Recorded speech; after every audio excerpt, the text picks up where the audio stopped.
Hey everyone, today we're going to be making this geometry node setup in Blender, and it can work with pretty much any model that you want. It can work for big models, small models, for big environments, and a lot of other things. So let's just get straight into it. Alright, let's get right into it. First, there's a few things I need to mention. One, this node setup won't work with anything that has non-manifold edges, so anything that's not a full object. For example, an object like this probably won't work, since we convert it into a volume and then distribute points inside of it. Easy way to check if your mesh doesn't have non-manifold edges is you go to select all by trait and non-manifold, and should show you what you've selected, which these are non-manifold edges. Easy way to see if your mesh is like really high quality and you're not able to see these.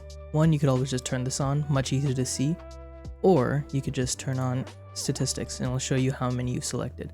So just fill those edges and you can check again. Select all non-manifold. Nothing selected. Oh. And one more thing, it won't work with objects that have two separate inside of one, like this. So this is just one joined object, but there are technically two separate things in here. So yeah, keep those two things in mind and we should be good. Alright, I'm using this model. I'll leave a link to it in the description if you want to try this out with me. But you can use basically anything, This one seems pretty easy to recognize after, you've Legoified it, I guess. Alright, let's get straight into it. Alright, for now I'm just gonna hide these eyes. Hide these eyes, and we just have the body here. So, let's add a new geometry nodes setup. And first what we're going to want to do is do a mesh to volume. Right now you'll see it's kind of hard to see it, but it's there, it's right there. All right, next we will do distribute points in volume. Oh, make sure it's on grid as well. So now as we lower this to like 0.01 maybe, there we go. These things pop up and they're a bit too big, but it's there. As you can see, the little body, little arms, tentacle thingies, and the bottom. But yeah, next what we're gonna want to do is instance on points. Yeah. So what this does, it just creates, you can put basically any object on these points. It'll just instance them into there. So just to check if it worked, let's just add a cube.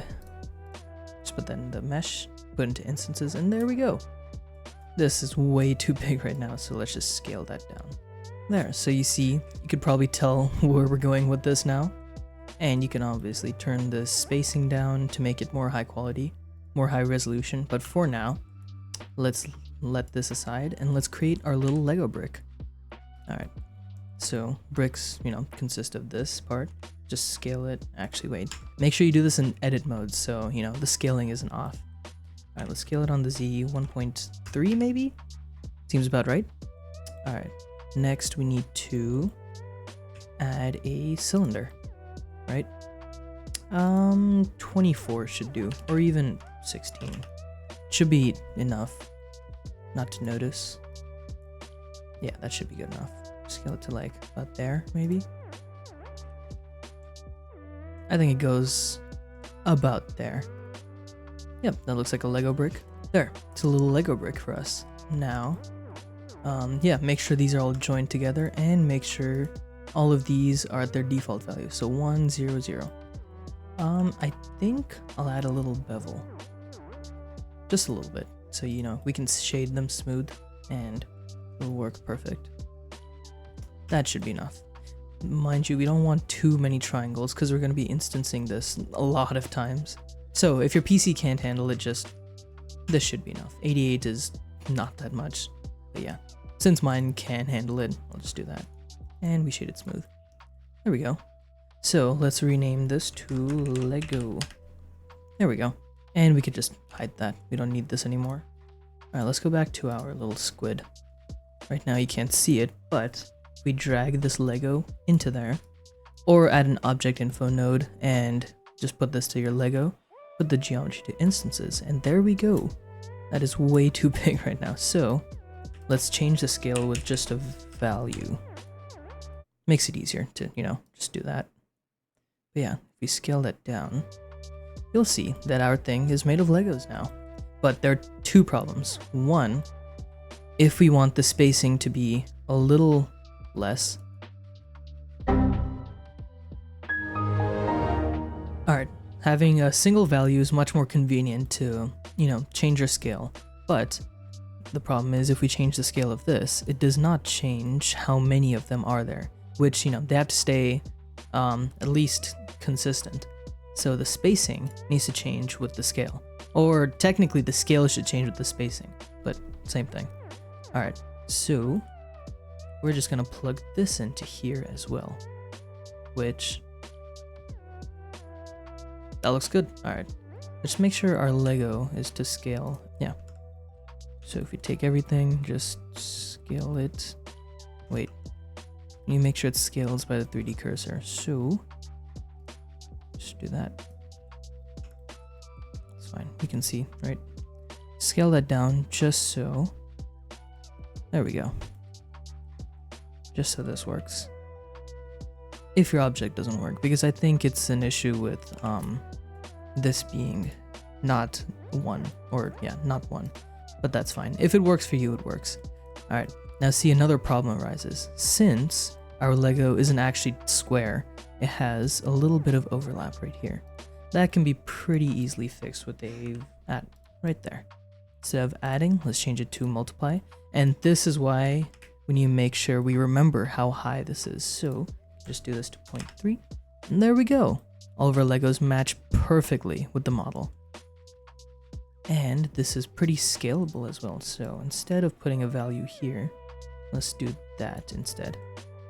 Put that there, just slice it right there. But this looks good enough to me.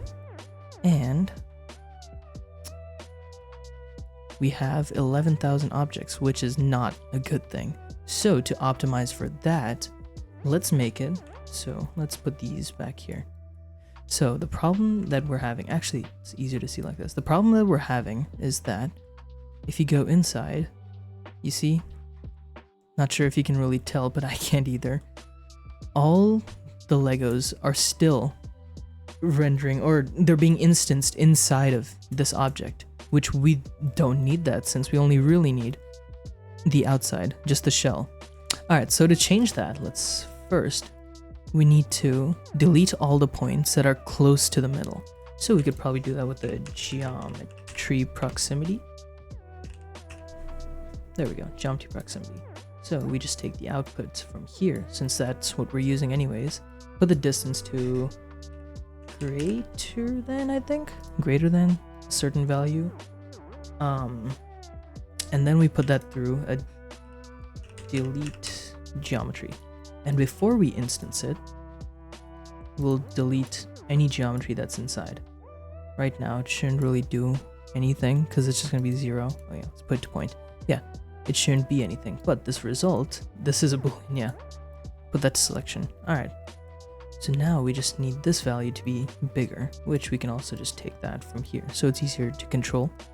And for smaller objects, we don't really need this optimization. Sometimes, in fact, it's a little harder to get it. So is that a switch? A switch, yeah. So if this is true, it'll delete the geometry. But if it's false, it'll just put this out here. But false, true. There you go. And we could also hook this up to the group input. Wrong one. There we go. Alright, change that to a boolean. And we'll do this to optimize. Yeah, just optimize. If you want to do it, it'll be, okay, then this should be switched. If you want to optimize, it'll do that. Let's just make this a little bigger. And the more we do it, there's still a little bit here, so let's just keep on increasing. There we go. Now, all of this inside would have just been more instances of these, and we broke it down by more than half. Without it on, it goes to 11,000 objects, which really does help. Especially in big models like these. In fact, if we turn this up, like 0.04, like this 7,000. If you don't optimize, it's 21,000, which is 3 times less. So this optimization definitely works. And since resolution is higher, we can always just make this a little bigger, since there's more to delete, less to stay. There we go, 6,000. But yeah, I think this looks pretty good. Yeah, look at that.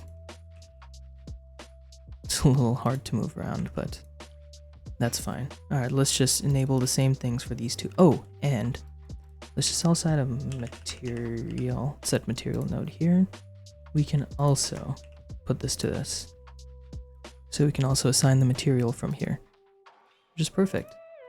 All right, these are on the other side. Okay, we might need to fix that, but oh yeah, these don't look like they are going to work. So, all right, let me just demonstrate what happens when they are manifold edges. So add geometry nodes. It doesn't do anything because there is no way to calculate the volume, since it's just an infinitely thin wrap around nothing. So we fill this, hopefully. Oh, well, the density was at 0 anyways, so put this at what? I think it was 0.04 we had it. Still doesn't do anything. But yeah, do this. There you go. Got our little Lego eyes. Same with this one. Easy. Now let's just place these so that they match up. Oh, it matches up pretty well. There we go. Look at that. So if we take them all off. Whoa, that looks... Oh yeah, because we moved it back. But yeah, we got our little Lego octopus. Alright, let's put textures on this thing. Changes to shader editor. Is that a new one? We'll call it body. And for the back, we assign the body one. Let's make it like light cyan. There we go. The eyes should be black, I think. That'll be best. Assign this to eyes. There. And since they're Legos, let's make them, I think, 0.2 should work. Yeah. Whoa. This looks a little weird. For now, let's just shade it flat. Yeah, that looks a bit more like Legos. Or shade auto smooth, maybe. Yeah, so we can at least have this top. What? Yeah, at least so we can have this top part smooth. That looks pretty nice. Looks like Legos. I mean, I know Legos don't really do this, but looks Lego enough to me.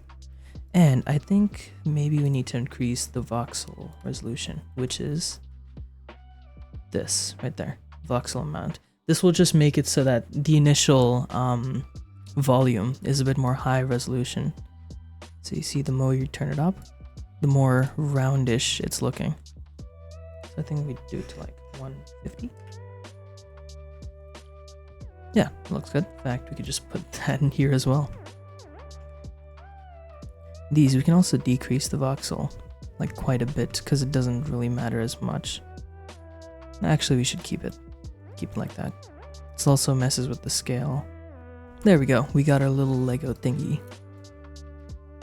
All right, let's make this a little dusty. Make it look like it's not been cleaned for a little while. So what we can do is add a Renell and mix shader. There we go. Put the Fresnel into the factor and add a color ramp right here. First, let's see what this looks like. Like that. It looks about right. We only want the dust to show up on the edges. Yeah, that looks pretty dusty. Alright, so diffuse. Dust should just be like orangish, yellowish orange. So the dust looks like it's settled on the side. Yeah. If we had made this smooth, I think you would see it a little better, maybe. No, it's about the same. Yeah, That looks weird. Shaded smooth, auto smooth. Alright, and obviously we need the dust to be settled on top of these bricks as well. So we get a geometry. We just get the normal. That just tells us what each face is like facing, left, right, up. Since up is just blue, we could always just separate X, Y, Z, and we just need the Z coordinate. So it'll just take the top where, you know, that's where dust settles. So we had another mix shader. Put this here, that there, then the Z is this. Put this over here. There we go. We got a little dusty little guy. All right. I think the dust needs a little more variation. So if you just add a noise texture, I think just putting it in the color would work. Color ramp. There we go. So dark part, let's make it a dark orange. And the light part can be lighter orange. Okay, now this is way too big, so just scale it down like that. Oh, and I think for the edges, since we're not getting as much detail, instead, if we put this to the window, there, we get our texture. You can probably see it better if this is black or white. Or just a different color entirely. Yeah, that seems better, right?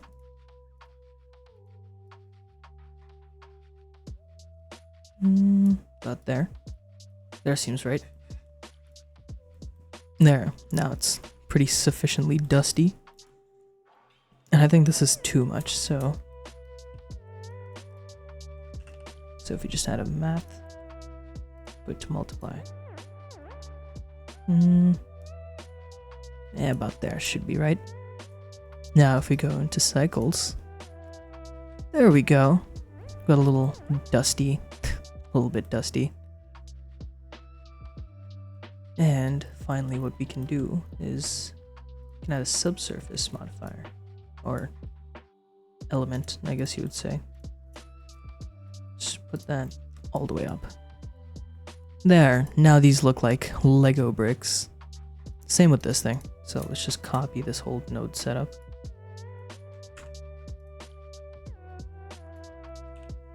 There we go. Put that there. And in fact, we can just remove that. Just make that black instead. Or even a dark blue. That looks pretty cool. There we go. That was pretty simple, right? Now we just need to add the little dust balls that are all around, which is going to be a bit more complicated.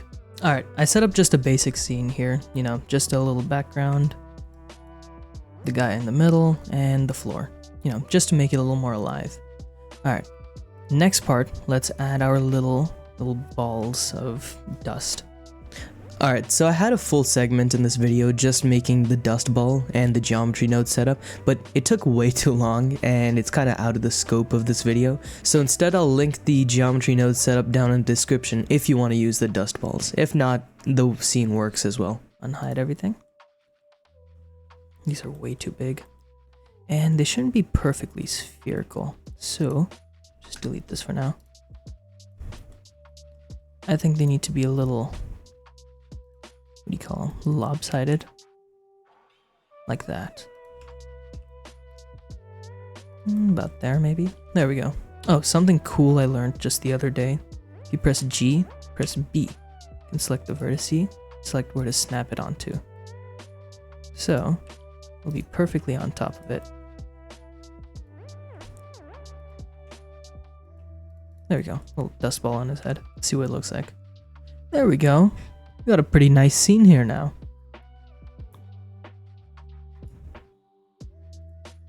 Alright, let's render this out and see what it looks like.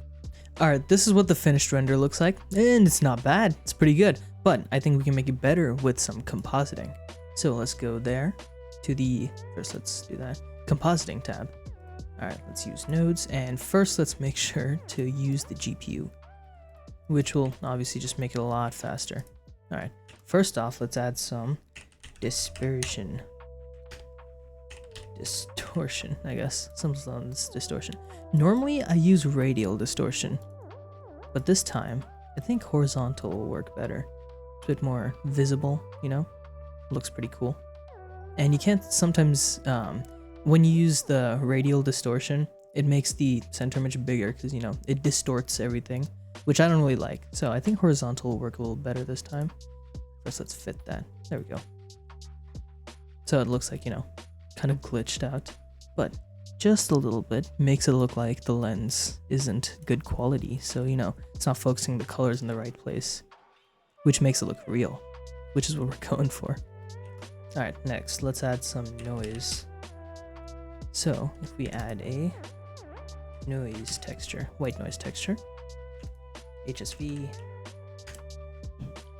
just put it there into the value. Obviously that's way too much, so we add, what do you call it, math.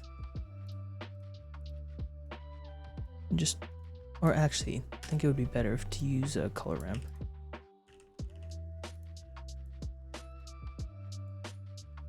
There we go. And we just make that go up. About there. I think that looks pretty good. Now obviously we could just use the noisy image, but I think it's nicer like that. Wait, what's the difference?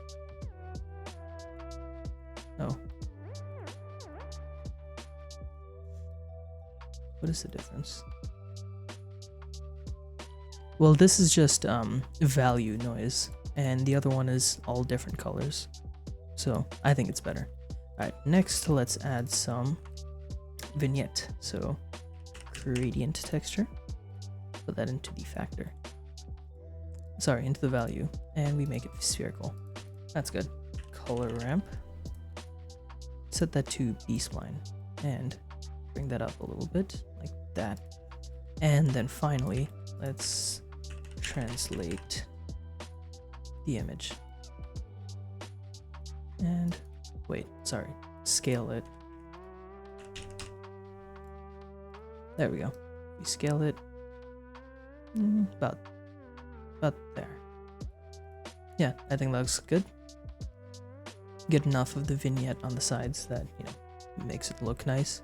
And finally, let's add some bloom, or actually fog glue, because I personally like that better. Alright, let's go to highlights and let's adjust it. I think only about that should be good. Put that back in. Well, it doesn't add much, but adds a little bit, which is all we really need. So let's do high quality, obviously. And we can add a color correction node. So here normally I like to just bump up the saturation a tad bit. Make the contrast a little contrastier, I guess you could say. Maybe a bit more gamma.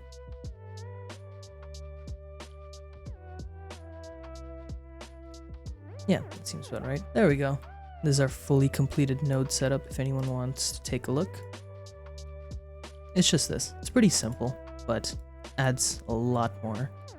So for example, we put our image into here. This is what our original image looked like, which doesn't look as good compared to this, in my opinion at least. Why does it look so bright? I don't remember the image being this bright. But whatever. Look at that. The difference. Just makes it more look like a realistic thing. But yeah, that's about it. Now finally we can just where is it? Save this image. There, look at that. It's all done. And you got a pretty nice image for yourself as well. And the best part about this is that this is all procedural, all in geometry nodes. So if you say maybe this tentacle isn't looking too... Oh, the model that we downloaded came with a rig, but I kind of deleted it. So if you use that, you can test out the rig. And it makes all these... you just increase that. You can like shift around the mesh and it'll just make the Legos, you know, go to exactly where you want them. Obviously, if you go too far, it starts stretching out a little bit. But look at that, it works perfectly.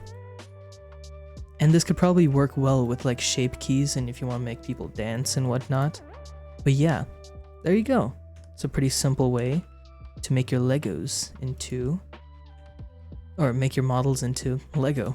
So, if you like this video, make sure to like and subscribe, and check out, I have both of the Dust and the Lego node trees in Gumroad if you want to download that. It's completely free, so if you don't want to follow the full tutorial, this is a better way to get it. But yeah, I hope you guys enjoyed the video, and see you next time.